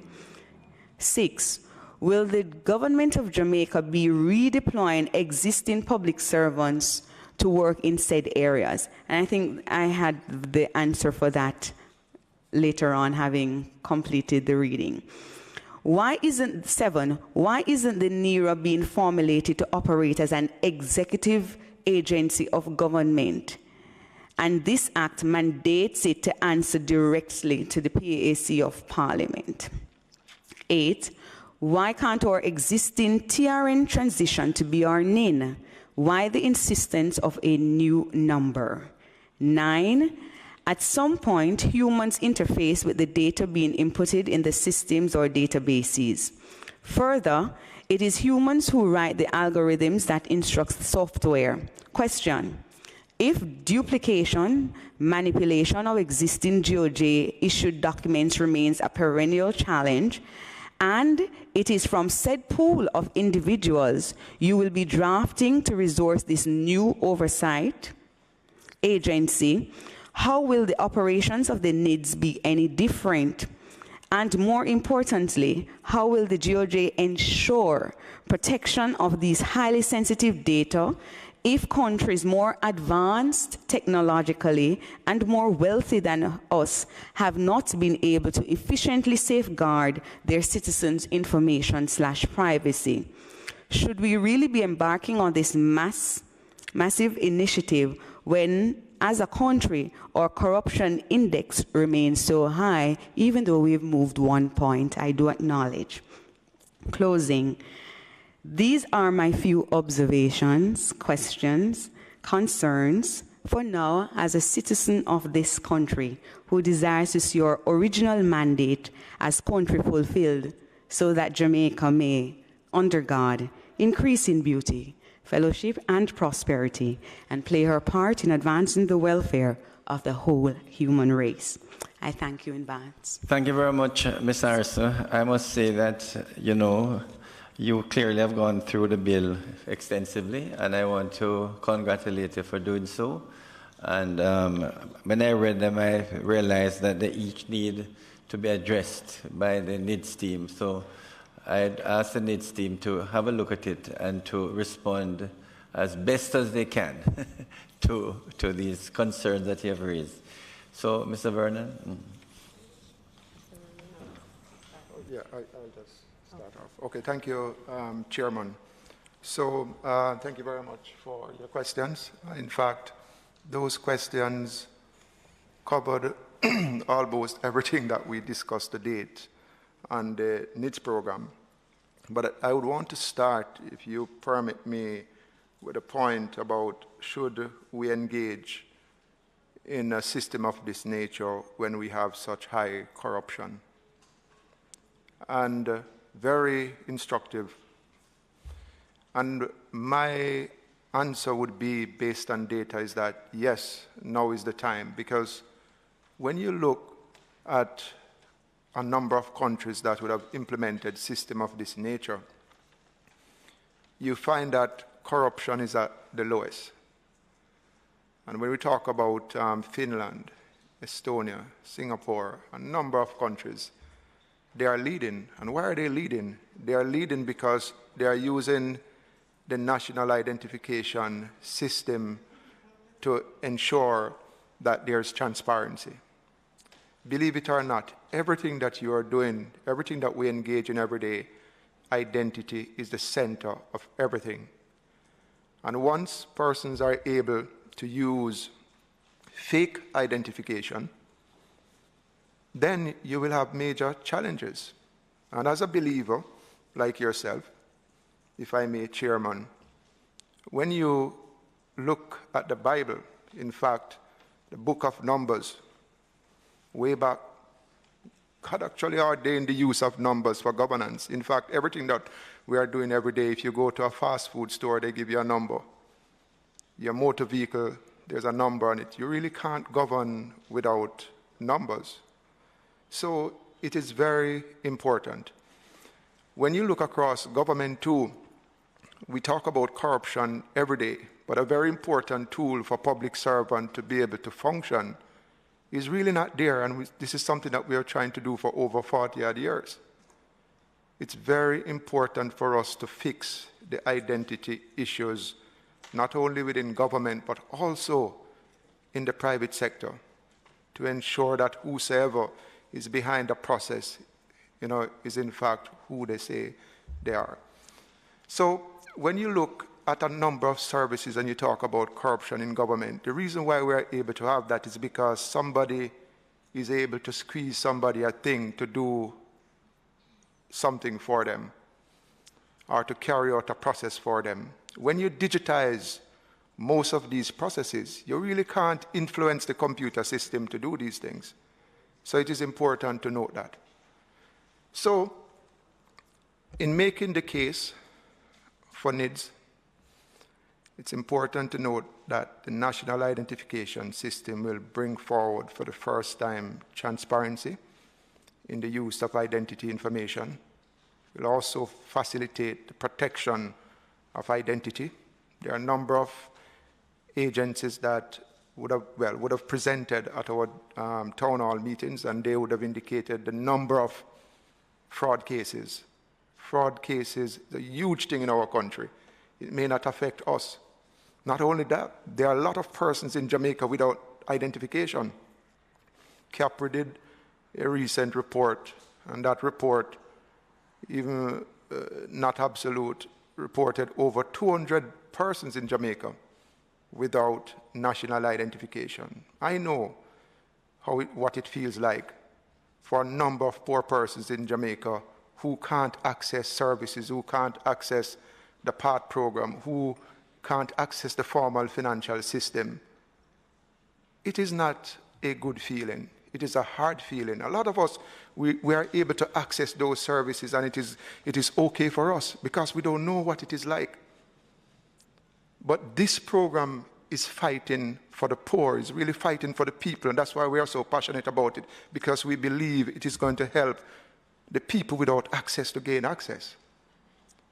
Now the question is, Chair. In a nutshell, though, Mr. Vernon, in essence, the database or this NEADS is really not for the government. It is to benefit the people. Yes, it is for the people. You see that, Ms. Harrison? Because it's not that the government wants the database. It is really, as I understand it, to really assist the citizen to be able to have something to show that they are who they say they are. Yeah, Mr. Chairman, I understand that Mr. Vernon is promoting his needs. But, an ID is an important thing, but it doesn't have to be needs. You cited the Estonian government in terms of, needs being an important tool against corruption. Estonian government is a leader in digital identification. Its government collapsed in January over corruption. To give a man a money, a thing to do a thing, don't require any, whether needs or no needs, if the willingness is there on both parties' side, it's going to happen. So, I would ask you to, I've heard you promoting the needs a number of times in the town halls, etc. I don't think we need to go over that. I think you try and be much more concise in your response, just to make our use of our time efficient. So, member, you know, I'm just looking at the notes that I made and going down, trying to break down as simple as possible to reality on the ground to explain the points. The issue re-Estonia is that we all know that we cannot legislate morals and so on, so people are going to do things, but what they are able to do is that they are able to detect. Problem with us, we are not always able to detect. So... You wanted... go ahead. Hold a second. Yes. Yes, Senator Hill. Mr. Chairman. Mr. Chairman, as we consider this question, the matter of Estonia, the example was drawn, but there's an even bigger example of how a unique identification, and we called our unique identification NEADS. India calls its unique identification Aadhaar. How Aadhaar in India, with 1.3+ billion people, has been so effective at wiping out corruption in this manner. The government of India gives naturally a lot of benefits to a lot of people, and a lot of them are extremely poor, and many of them can't read. In instituting the Aadhaar system, which incidentally is voluntary, that was not the original intention, but that's where it ended up after court cases. It's voluntary. In giving lentil, in giving medicines, lentil is a kind of peas, for those who don't know it. It's a very important part of Indian diet. In giving rice in some instance, the middlemen, and we all know how middlemen work, they have a part in the distribution system. The middlemen would then take control of that food from the government and not even give it to the people who should get it. They would sell it. Now, under Aadhaar, with people who can't even read, with that unique system, the people who would practice corruption, in this instance we call them middlemen, were cut out completely, because the government was able to put if it was money they had to get, the government of India, for instance, made sure everybody opened a bank account and gave them 5,000 rupees. I think that was the figure at the time, in their account when it was open, to encourage them to open the account, so that all their monetary benefits would skip an intermediary bureaucrat and go straight to their account. And that wiped out a tremendous amount of corruption. And by using the unique ID, they were able to make sure the rice and lentil and sugar and whatever else the government would give to indigent people got to the indigent people. I make the case to you, Mr. Chairman, and my colleagues, that one of the best ways to reduce corruption and go up that ladder, Ms. Harrison, which you said we went up one last year, but go up by significant numbers, is to be able to identify people who conduct transactions in more and more a digital world, to say, you know what, your digital fingerprint is on this, and the digital ID that you have, called the NEADS, is a unique ID. Ms. Harrison couldn't have done it. It is you who have done it, and you therefore can identify people who conduct transactions, some of which might be legal. So I make the case for you that not the TRN, which is, incidentally, Ms. Harrison, to answer another query, which can be so easily duplicated and have been duplicated. So we can't use any of those existing IDs because they're not unique ID for a particular individual. But now that when we have NEADS and it's a unique ID, you can be identified for the transaction that you have conducted, and that in itself reduces corruption and will help us climb on that chart that you mentioned earlier in your comment. Thank you, Mr. Chairman. Well, thanks. Okay, thanks. Okay, Mr. Vernon, remember we want to respond to every point. So, yeah, so and we're not staying here till midnight. So, okay, thank you. So, yeah. So the next point is who will supervise the databases, and as outlined, what is being proposed in the bill, we'll have a board of management, and we'll also have an independent oversight body. And the data protection law, or the Information Commissioner's Office, will be a key feature in ensuring that the authority is in compliance with data protection, with the data protection law. Naturally, you will have a CEO for the organization as proposed here, and you will have deputies, and you will also have supervisors and operational staff working in the authority. The RGD, as it is now, will continue to have the people who work on the civil registry functions, and new persons will have to be recruited to facilitate the digital identity component for enrollment and also for the production of cards. What we are doing, what is being proposed, is to partner with existing agencies of government to reduce the overall or the total cost for implementation. So partnering with PICA, for example, for enrollment, and the passport office using existing infrastructure.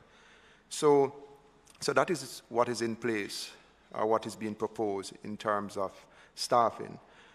Training, naturally, the civil registration part of the business is pretty much mature, but the national identification part is new, and as part of the implementation of the solution, there will be a lot of training to train the people who will operate the card production equipment, and to train the people who will be doing vetting and also enrollment and quality control. And the implementation of the public-private key infrastructure that will be incorporated in the existing Government of Jamaica data center, and without even naming the organization for security reasons.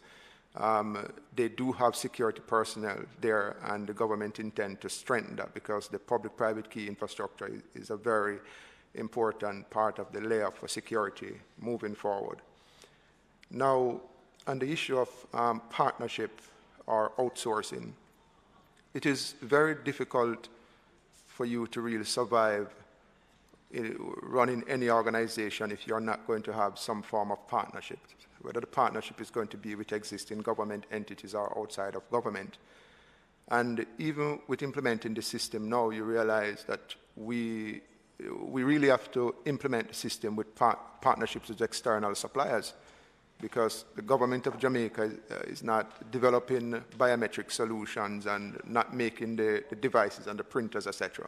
So when we talk about outsourcing ought to be viewed in terms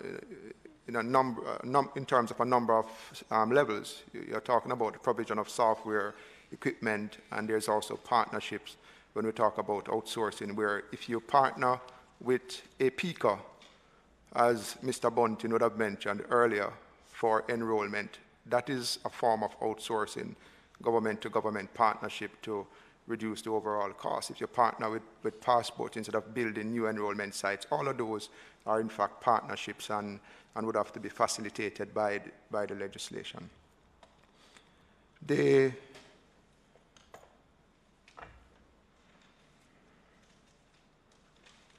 payments. There was also a question concerning the payments for the cards, and we said that the card, a national identification card, would be free. But if you look at what is happening now, even with the RGD, there's a fee for the services. It's the same thing for the National Identification and Registration Authority, where we envisage that persons will have to pay to facilitate the verification of IDs. In fact, currently, verification of TRN and the verification of driver's license and all of those, and even the EOJ card, private sector entities have to pay to facilitate the verification. Now, the fees from those verifications would naturally help to support or to fund the organization. Chairman, the only comment I'd like to make there is that as we go through this public Joint Select Committee of Parliament and discuss this bill and others, we need to come to the place where we recognize that to have an efficient government, you're going to have to pay certain fees to have it. We talk about Dubai all the time. We talk about Latvia. Certainly I can talk about Dubai. Sheikh Mohammed will give you whatever you want very, very quickly, and you pay for it. But you must pay for it.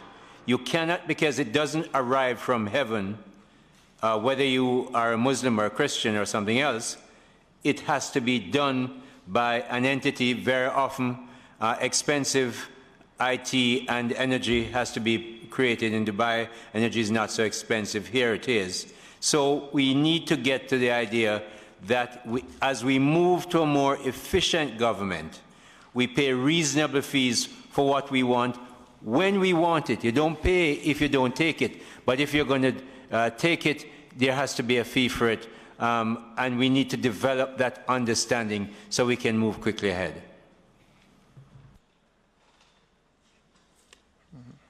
Okay, thank you.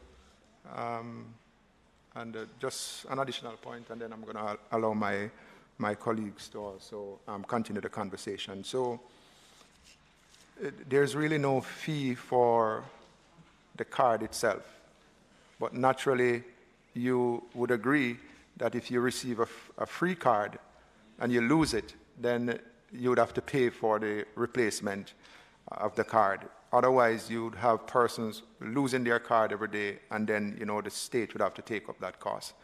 So, Jenna, continue. Thanks. Okay, just in terms of one question that was asked by Ms. Harris, she asks whether the term voluntary can be included in Clause 4 of the bill.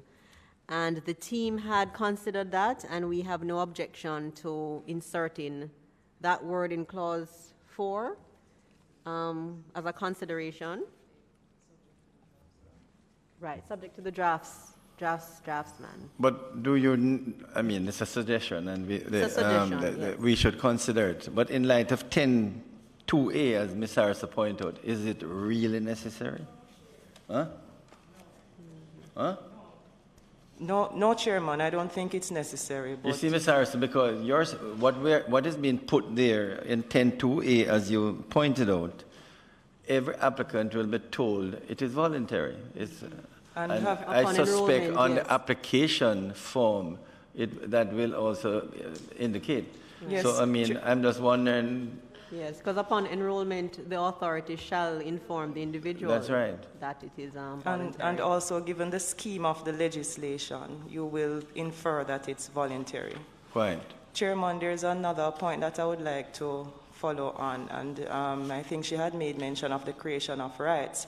And I just want to remind us that Jamaica, the state of Jamaica, we have an international law obligation to ensure that the legal identity of our citizens are recognized and that adequate systems are in place to protect it. And this initiative is one such. Which is an international obligation. It is. Yes.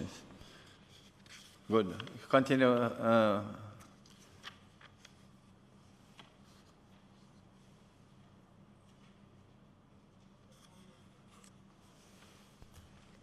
Yes, so Ms. Harrison had also inquired about Clause 5.9.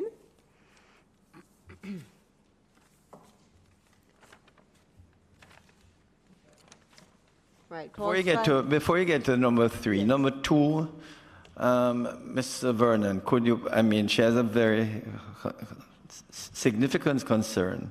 How do you safeguard the database in number 2? Okay, thank you, Chairman. So,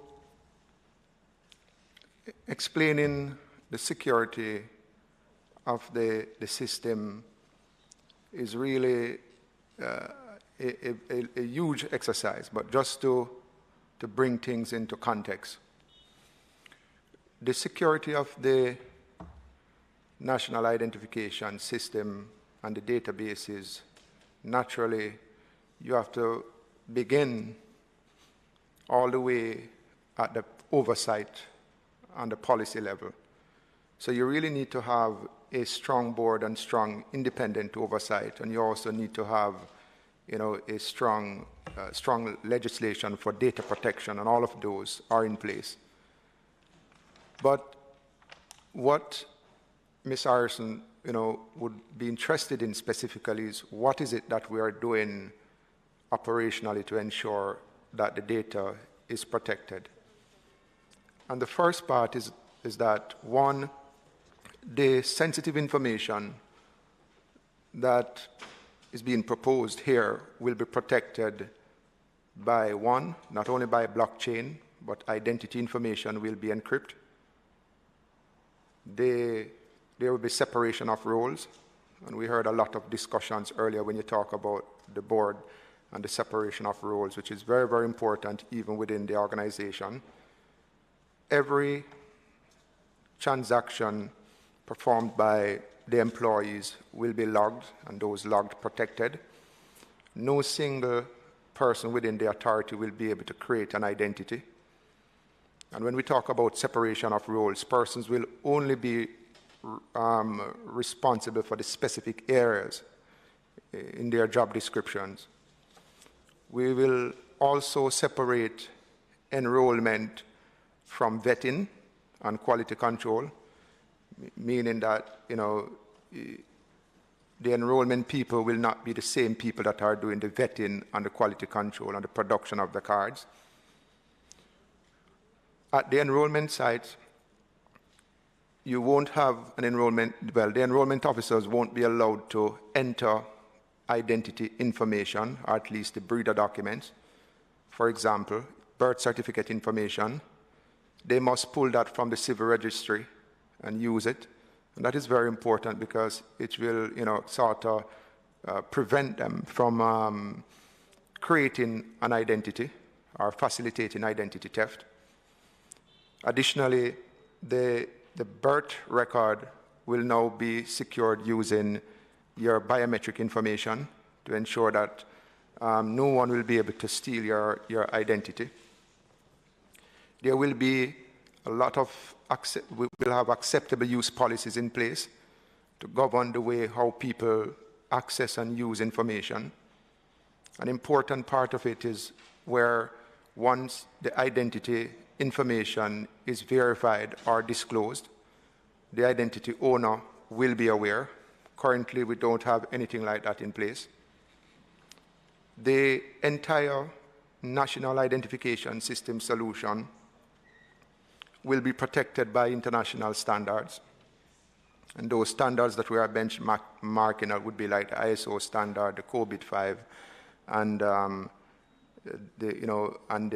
NIST standards and so on. And this is very important because all they are doing is helping us to manage risk, helping us to make sure that we manage the risk concerning the system. So, Ms. Harrison, you will see that there are different layers of checks and balances to ensure that the data is protected and not easily released. So, go ahead. Thank you, Chairman. So, no, 1 second. Ms. Harrison wanted to make a comment. Could you kindly repeat? You said something about birth records being. Could you please repeat that point about the security and the relation of the birth records? And as you talk about safeguarding and the various layers, I read of the 10 principles on identification for sustainable development by World Bank and the Center for Global Development in 2017. How will those principles play a role in safeguarding or databases? And also, as they talk about we make reference to the Estonia and India, even though the ADAR system was breached, though it eliminated some the middlemen, and it was breached, and so they talk about the Privacy Act and the design. How are those considerations? Because the World Bank, though an arm of the United Nations, and though a proponent of this identification system across the world, they are cautioning the issues, the significant issues and challenges that a digitized system does provide, and this is faced by countries across the world. There is a go ahead. No. The reference to the other, I found that a little problematic, because that system allowed for disclosure. And the breaches that you occurred to resulted from a mass disclosure. And it's a completely different system from the one that we're proposing here. Okay, thank you. 1 second. Go ahead, Mr. Chairman, as I listened to Ms. Harrison, in fact, when I read her piece before I came here and I listened to her, I have a significant concern. I don't want to say it's Luddite in its approach, in that we should stay where we are or go back somewhere else. But the world isn't staying there. When you move from here, I can tell you, you walk through the airport in Dubai right now, and it takes a full picture of you, whether you like it or not, or you're not going into Sheikh Mohammed's Dubai. We go to the United States, and that's even going to get even stronger. And we know right now they take your facial recognition, you put down your 5 fingers, and we do it very quickly because we want to go there. The world is going in that direction. To say that there will be breaches, I can tell you this. The encryption that BlackBerry had was very, very strong. In fact, that's what sold BlackBerry before Apple came along with its super encryption, which it did not give to the CIA, although the CIA demanded it. In time, it took some time, but they were able to decode it. Something that is made, eventually some smart kid, it might be your grandchild or your child or your son, who will decode it. They're bright guys who will, but you keep increasing, but you don't stop because somebody forges a passport. We don't stop giving out passports. We make it better. We make it stronger. We digitize it. So I must encourage you to understand that while I would love to have my lovely, pretty passport that was given to me a long time ago with a pretty picture, we're moving to a place where something else will replace it. And unfortunately, if we don't digitize and everybody else is digitized, then we are the sitting duck for everybody else. So I would suggest that we get ahead of the game and get very good at it. Okay, so you could wrap up on the issue there of protection of the data. Okay, so just to wrap up. Sir, so I looked back at exactly what Ms. Harrison, thank you, sorry. I looked back at exactly what Ms. Harrison had written, and she wrote with reference to Section 4B, and is querying if this is suggesting that the authority can outsource or contract data gathering processes for the databases. Section 4B indicates that the following individuals are eligible for enrollment for the purposes of this act. Individuals ordinarily resident in Jamaica. Not understanding. Okay, she's saying it's a typo, okay.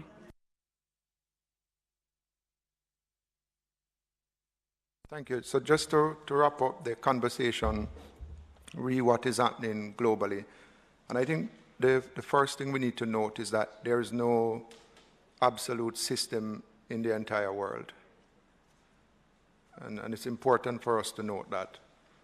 What we must do, however, is that we must have strong measures in place to manage those risks.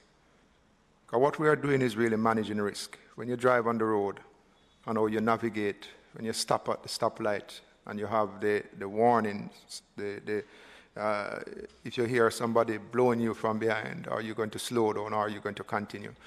It's the same thing with information systems. You must have the tools in place to be able to detect and to really take actions. And all of the reports that would have been published, including from the IDB and the World Bank, and all of those standards, the ISO and the COBIT 5 and the ITIL and all of those standards that are out there, they are there for us to abide by what you call certain protocols in order for us to be safe.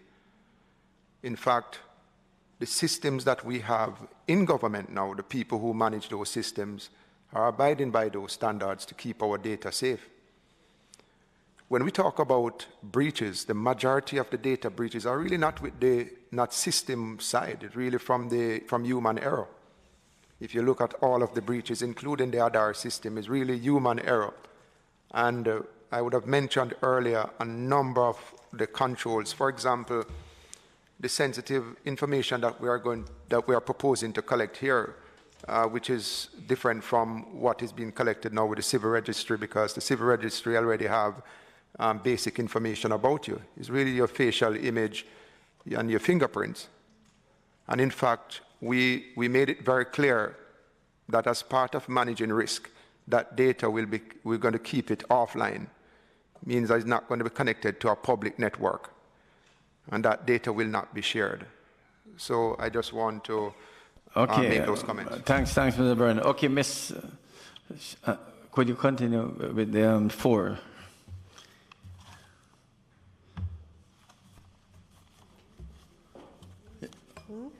You remember you're doing section 3, I think. Sure. One request, Mr. Chairman.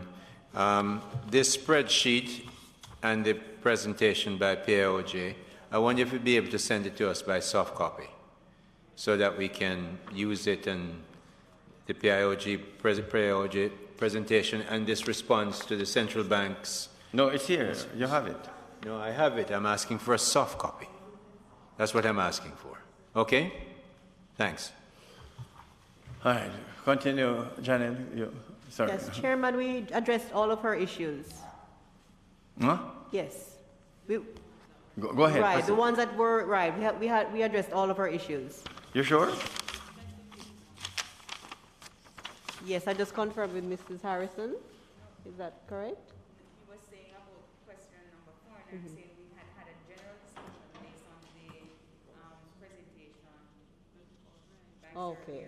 That the matter was aired, and it was said that you would look at it later on in terms of the separation of posts as it relates to the board. And right. Right.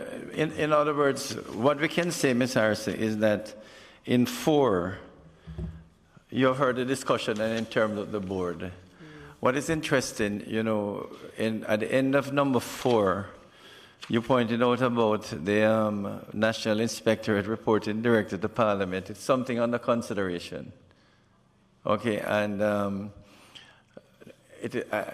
because it's something that should be considered. Because Member Robinson had indicated that it should really be a commission of Parliament. Parliament should have the ultimate, it does have the ultimate oversight, but to the extent that, say, the National Inspectorate is a commission of Parliament, it's something that I think should be looked at. Okay? So that is being considered, put it no stronger than that. Yes. In relation to... So, is there anything else, Ms. Harrison, that you thought could have been dealt with? No, there's the TRN. Bear in mind, the TRN is not an identity system. The TRN basically is an economic number because many companies, and not only companies, but businesses have TRN. So it is another system for identification. In fact, even the TRN, the person's picture, nothing is on it, just a number. And as Senator Hill pointed out, regrettably, there has been 1 or 2 duplications because persons may have duplicated driver's license or passport, and they use that to get an additional TRN. So that is a difficulty. Okay, so I think most of the issues have been dealt with. Mr. Chairman? Sure. You know, I really just want to commend Ms. Harrison. I mean, for somebody to take their time to go through in such detail and identify important issues. Sure, absolutely. I really thank her for coming before the committee and taking time not only to go through but to come and present before us today. I think it's really very responsible. Absolutely. As a citizen, and I thank you for that. And I want to thank you, Ms. Harrison, for taking the time out, because you went through a lot of details, and that is why we said we would respond as fulsomely as possible to your concerns. Thanks. Now the Bank of Jamaica is here. 10 minutes. Yes, Chair. Celeste McCullough for Bank of Jamaica. How do you feel? You want to come back next Tuesday, or you? I will be guided, sir. I'll be guided. I see some glaring views from over here, so I'm thinking maybe. No, you're not going to be very popular. Week. You're not going to be very popular to start this at 4:45. And I mean, if you don't mind, can we do it Tuesday? We put you first Tuesday. Sure, Chair. We will certainly accommodate that. Right, because if you start now, we're not going to get very far. And a number of members have been here since 1 o'clock. Right? So thanks again, and I'm sorry to do that to you, but you don't mind on Tuesday. Thanks everybody. Members, I think we have had a good afternoon. Some good points have been raised by the presenters, and therefore it also gives us a chance to look at the spreadsheet, and you will see the spreadsheet yourself. Okay, thanks again. So can we have a motion for adjournment? So moved and seconded. Recall, members, we are going to be sending you some more documents, especially the submissions for persons. Many of them are short, and we just want to read some of them into the records. Okay, thanks. So motion for adjournment moved and seconded. The meeting is adjourned. So Tuesday the 16th.